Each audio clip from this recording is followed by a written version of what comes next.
January 7th, 1945, Zonhoven, Belgium. British Field Marshal Bernard Law Montgomery stands before a room full of reporters. The Battle of the Bulge is still raging.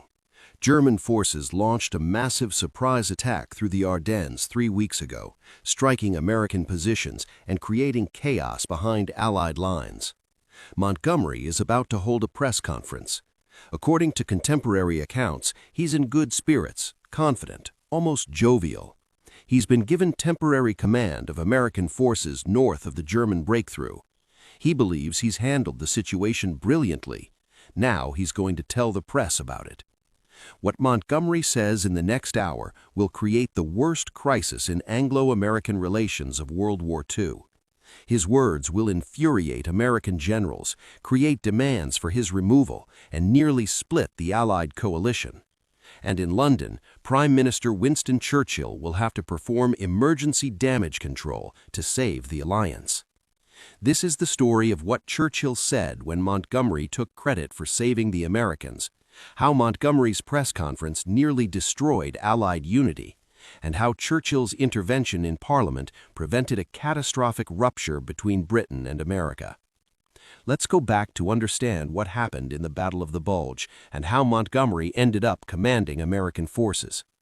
On December 16, 1944, according to official military records, German forces launched a massive surprise offensive through the Ardennes forest in Belgium and Luxembourg.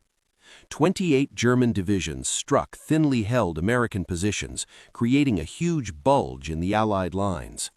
The German attack caught American forces by surprise. According to military records, some American units were overrun. Others fought desperate defensive battles. Chaos spread through the area as Germans advanced rapidly westward. General Dwight Eisenhower, Supreme Allied Commander, had to respond quickly. According to his memoir, Crusade in Europe, Eisenhower made several crucial decisions in the first days of the battle. On December 20, 1944, according to official records, Eisenhower made a command decision that would have major consequences. He gave Montgomery temporary command of all Allied forces north of the German breakthrough, including the U.S. 1st and 9th Armies. Eisenhower's reasoning, according to his memoir, was practical.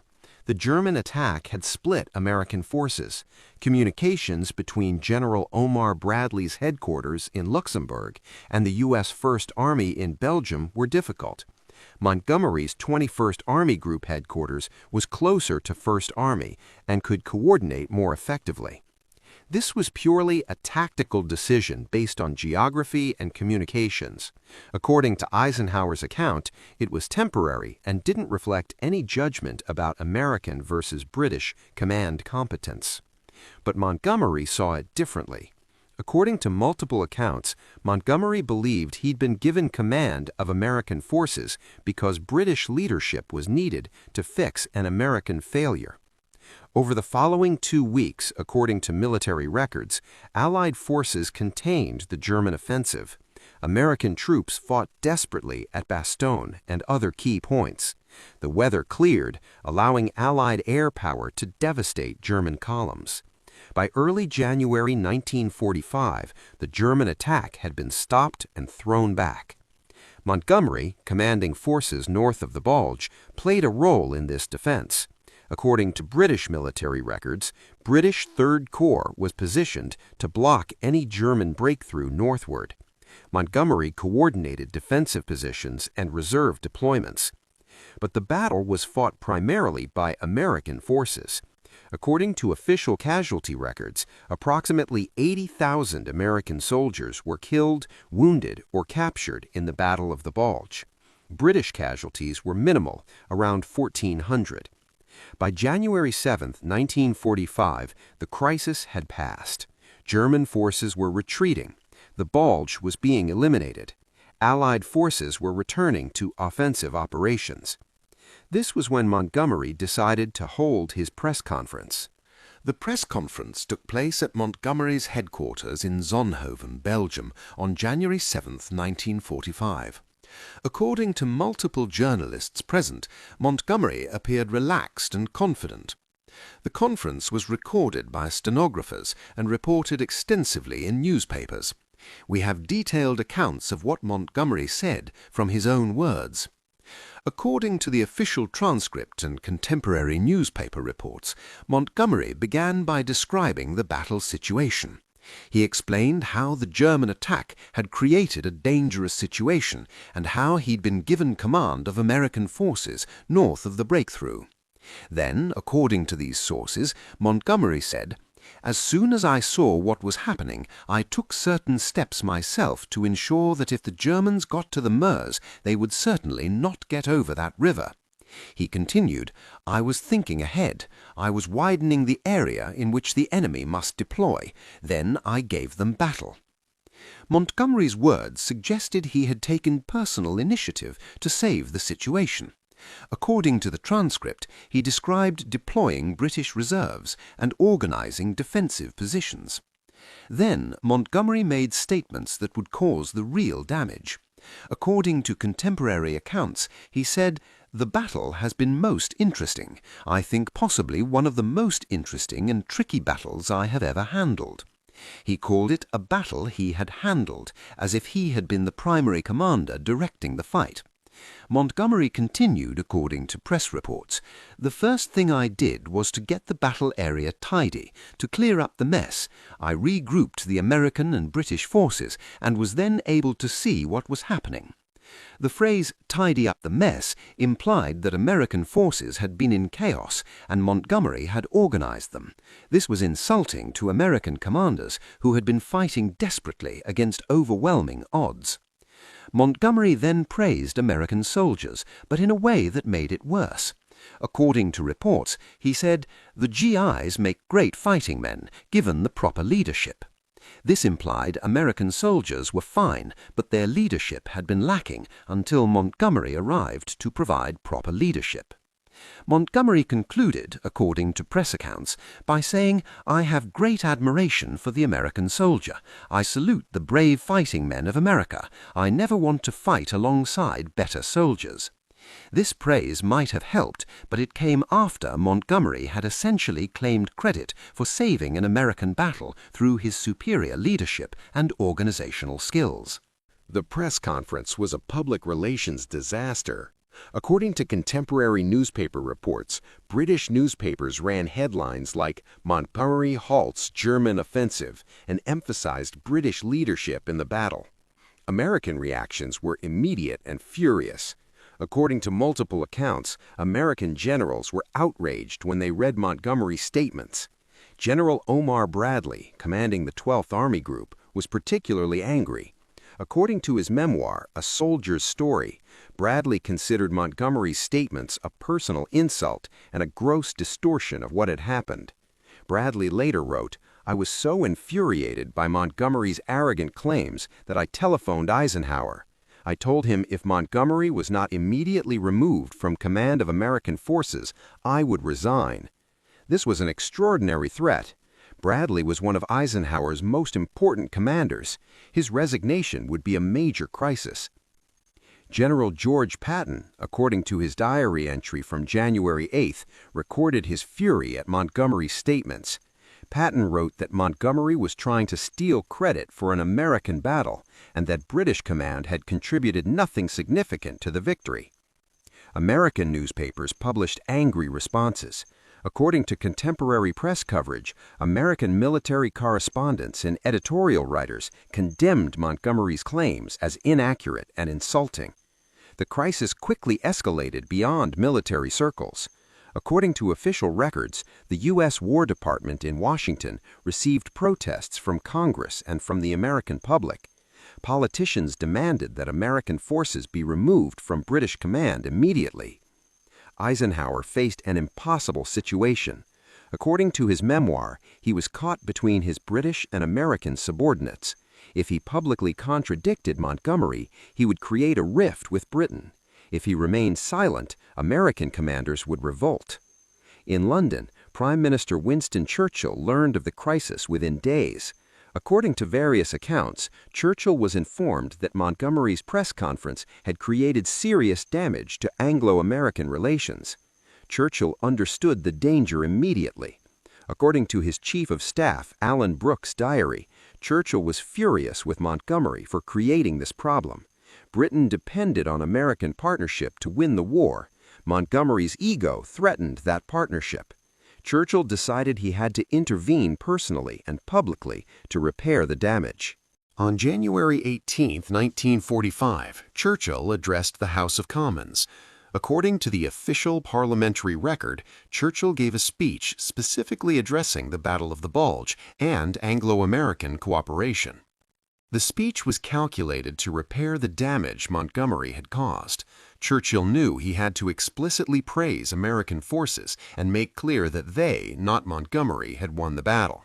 According to the parliamentary record, Churchill said, "I have seen it suggested that the terrific battle which has been proceeding since December 16 on the American front is an Anglo American battle. In fact, however, the United States troops have done almost all the fighting and have suffered almost all the losses." Churchill continued, "They have suffered losses almost equal to those on both sides in the Battle of Gettysburg. Only one British Army Corps has been engaged in this action.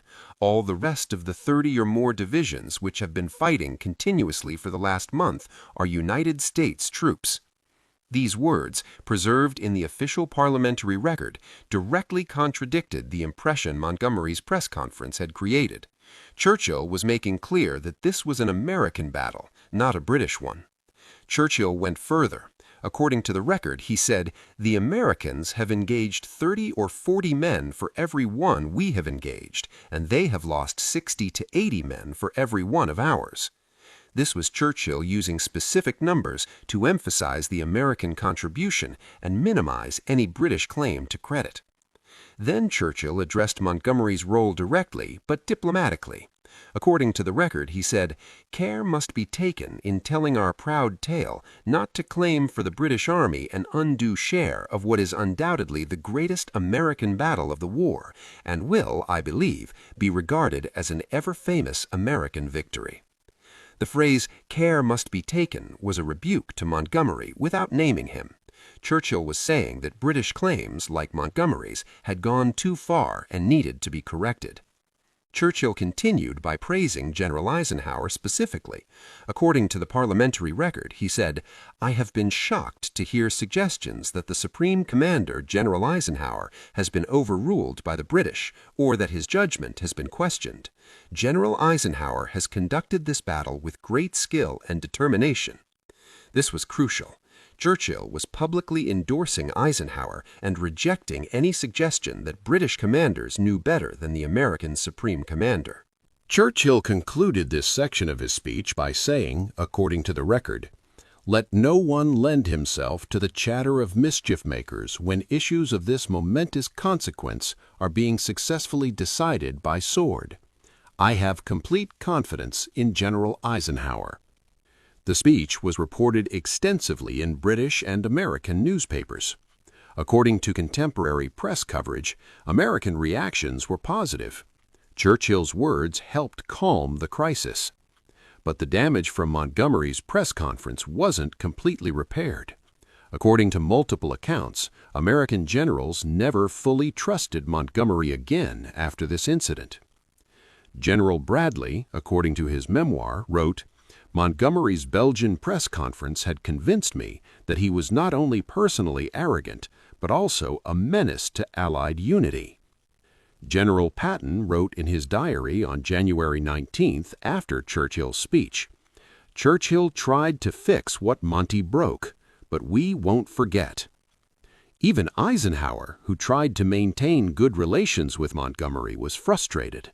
According to his memoir, Eisenhower wrote, "Montgomery's press conference was an unnecessary complication at a critical time."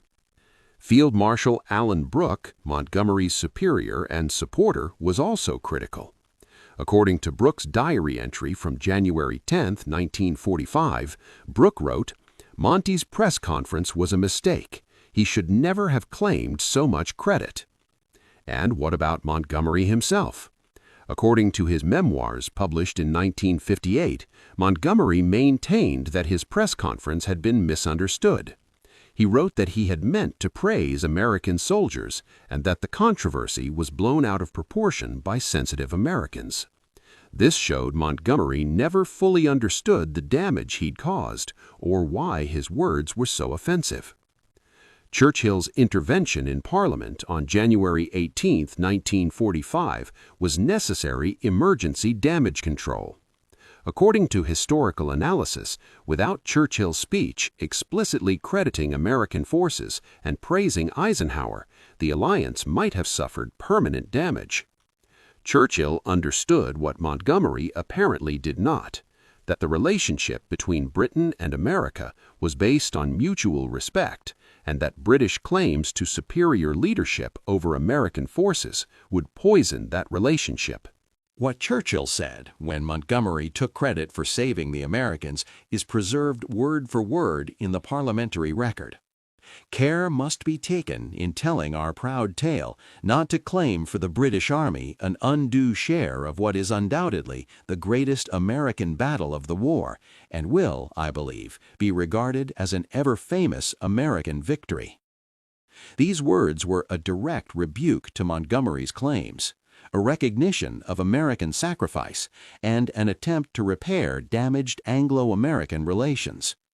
Churchill also said, "The United States troops have done almost all the fighting and have suffered almost all the losses. The Americans have engaged 30 or 40 men for every one we have engaged, and they have lost 60 to 80 men for every one of ours." These statistics demolished any British claim to having saved the Americans in the Bulge. The historical record shows that Churchill's intervention worked. According to contemporary accounts, American anger began to subside after Churchill's speech. The alliance held together. But Montgomery remained a problem. According to various accounts, Eisenhower seriously considered asking for Montgomery to be removed after the press conference incident. Only Churchill's personal intervention with Eisenhower prevented Montgomery's relief from command. Churchill had to choose between defending his difficult field marshal and maintaining the Anglo American alliance. He chose the alliance. His parliamentary speech threw Montgomery under the bus, diplomatically but unmistakably, to preserve relations with America. This was Churchill at his best, recognizing a crisis, understanding what needed to be said, and saying it clearly and effectively. His words saved the alliance that Montgomery's ego had nearly destroyed. The Battle of the Bulge press conference became a defining moment in understanding Montgomery's character and Churchill's diplomatic skill. Montgomery could win battles but couldn't resist claiming excessive credit. Churchill could manage difficult allies and repair damaged relationships. What Churchill said when Montgomery took credit for saving the Americans was exactly what needed to be said: the truth, stated clearly, with proper credit given to those who deserved it, and with enough diplomatic skill to fix the problem without making it worse. This video presents historical events based on documented records, including the official parliamentary record of Churchill's January 18, 1945 speech, contemporary newspaper accounts of Montgomery's press conference, memoirs from participants, and military records. All quotations are sourced from these verified historical documents. Historical interpretations may vary among historians and scholars. Viewers are encouraged to consult multiple sources when studying this period of military history. This content is intended for educational purposes.